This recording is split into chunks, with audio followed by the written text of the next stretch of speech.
Welcome back. I'm Marcus Peter. Today is the anniversary of the death of the Emperor Nero. This was on June the 9th in the year 68 AD. Nero died the kind of death that pagan grandeur typically does not want to remember. He asked, in fact, he begged his secretary Epaphroditus to help drive a blade into his throat because the Senate was about to flog him to death as a way of execution. This was a man who at this point became a hunted fugitive, despite, at one point, being the great emperor of the great Roman Empire. Now, if you want details of this, you can read Suetonius in his account of Nero. But to understand why this is crucial, you and I have to go all the way back to the death of Jesus. Jesus was crucified under Pontius Pilate, and this was during the reign of Tiberius Caesar. We know that Quirinius was the governor of Judea during the birth of Jesus. So we have historical evidence that grounds the life of Jesus Christ. The Roman order was the system, the political system that executed him.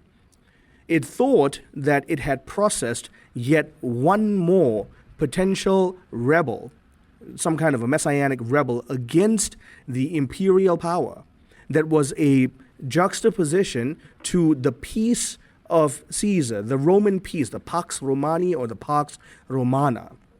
That was the great heritage of every emperor that took on the name Caesar to some degree. Tacitus later acknowledged that Christ suffered the extreme penalty under Pilate, but the movement connected to his name reached Rome itself. Now, why is this crucial? After the resurrection and ascension of Jesus Christ, the apostolic preaching moved from Jerusalem into Judea, then quite literally Samaria, then Syria, Asia Minor, Greece, and finally Rome. The Lord actually commanded his apostles to go make disciples of all nations. They took it seriously. Pentecost turned these frightened men into real witnesses, and their courage either requires that we acknowledge the miracle of life in Jesus Christ or a very creative PR committee, but the truth is, we all know that they went to their death. Now, by the time Nero takes on the purple robe of emperor, this is the year 54 AD, Christianity had already entered the capital. You had ordinary believers, Jewish synagogues, converted whole households, merchants, travelers, freedmen, soldiers, and definitely a lot of apostolic missionaries. The gospel came into Rome through the ordinary channels of the empire. The empire was a kingdom now that had an entire legion following Jesus Christ. Nero, therefore, was born into an empire that was already being steeped in the love and faith of Christ subtly. He was born Lucius Domitius Ahenobarbus. This was in 37 AD. He was adopted by Claudius after the political maneuvers of Agrippina the Younger. Claudius died in 54, highly suspicious circumstances too. Nero was a teenager at the time, and he becomes emperor under the guidance of Seneca and Burrus. That briefly gave Rome the present illusion that their philosophy and discipline could continue on, that this young ruler who had the heritage of that philosophy and discipline would be able to be educated well and therefore lead Rome well. Boy, were they wrong. At first, many Romans could tolerate him. Bread, games, youth, charm, imperial money, all of these things have been useful anesthetics for entire societies, bread and circuses. And that population was trained by that point to mistake public spectacle for government. But ancient sources actually show us that this was a ruler who resented every boundary, moral, disciplinary, that was placed upon his pleasures. And he treated statecraft, administration of the state, as an avenue for the drama of himself. Nero wanted to be known and loved as an artist. The kind of rulership he had then was that people had to fear him.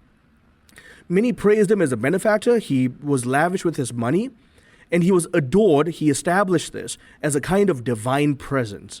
That's why his self-understanding of his own perceived divinity was a political disease. He had power, but he completely jettisoned moral proportion. And very quickly, that became a kind of theatrical entertainment with his soldiers, the way he imposed taxes, the information that he spread out and that he received, and the amount of people he killed at whim. So the citizens of Rome saw the full collapse gradually, and they couldn't stop it. They couldn't do anything. Rome had learned to live with emperors of absolute power by this point, and therefore to deal with imperial eccentricity. Nero's murder of his own mother, Agrippina, his execution of every one of his rivals, perceived or otherwise, his obsession with the theater, wanting to be known as a noteworthy actor, his extravagance, his contempt for Roman public dignity, all of this went from mildly amusing into pure disgust. Senators were disgusted by him. The citizens were terrified of him. And those who were close enough to him, they were either trying to be useful or they were flat out dangerous individuals. Then came the Great Fire of Rome in July of 64 AD. It devastated much of the city. And then you had the great rumor that Nero himself had started the fire, that he wanted a cleared capital for his own architectural dreams, especially what we would later know as the Golden House. Historians debate the exact cause of the blaze. Tacitus records that the public blamed Nero, and Nero very conveniently, publicly, and quickly shifted the suspicion onto Christians. Tacitus in his annals then records, Nero punished the Christians for this with exquisite cruelty. He reports, they were covered with animal skins for dogs to tear at them, they were fastened to crosses, or they were burned on the streets as nighttime illumination, nightlights. That shows how barbaric he was. It was almost self-congratulatory about how public he could be with his barbarism. Here again, you see the early Roman hatred of Christianity. But it was especially revealing. The Christians refused to worship him, and to worship any emperor for that matter, but they also rejected the pagan sexual norms of Rome. They rescued the numerous unwanted infants of Rome. They welcomed the slaves as brothers. They worshipped a Jew who was crucified by Roman power. They claimed a moral authority that was universal and therefore higher than Caesar.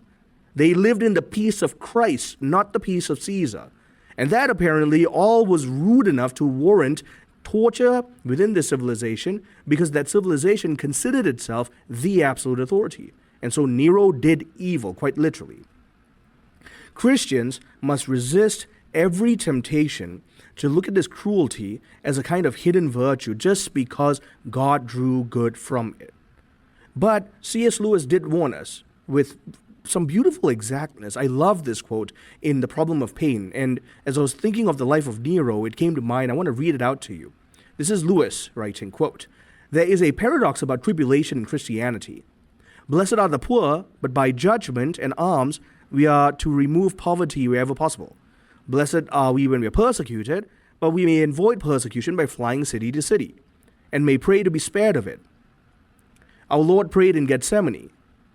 But if suffering is good, ought it not be pursued rather than avoided? Well, I answer that suffering is not good in itself. What is good in any painful experience is for the sufferer, his submission to the will of God, and for the spectators, the compassion aroused and the acts of mercy to which it leads. The fallen and partially redeemed universe, we may distinguish the simple good descending from God, the simple evil produced by his rebellious creatures, and the exploitation of that evil by God for his redemptive purposes, which produces the complex good out of the simple evil. But that doesn't excuse, though by mercy it may save, those who do simple evil. And that distinction is central. Just because God can, so what Lewis is saying is just because God can bring good out of evil doesn't mean that we have to excuse the evil done by people. Continuing in Lewis, offenses must come, but woe to those from whom they come. Sins do cause grace to abound, but we must not make that an excuse for continuing to sin. The crucifixion itself is the best, as well as the worst of all historical events. But the role of Judas remains simply evil. For you will certainly carry out God's purpose however you act, but it makes a difference to you whether you serve like Judas or like John. That, I thought, completely encapsulated the Nero problem. It gives the proper Christian reading of Nero.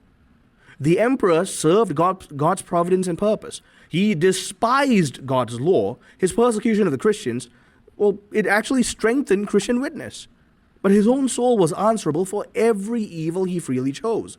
Nero became an unwilling witness to the very Lord he hated. Every martyr he made revealed a kind of freedom that Rome couldn't purchase. Christians who died confessing Christ showed Nero that not even Caesar could command the soul, even if Caesar killed the body.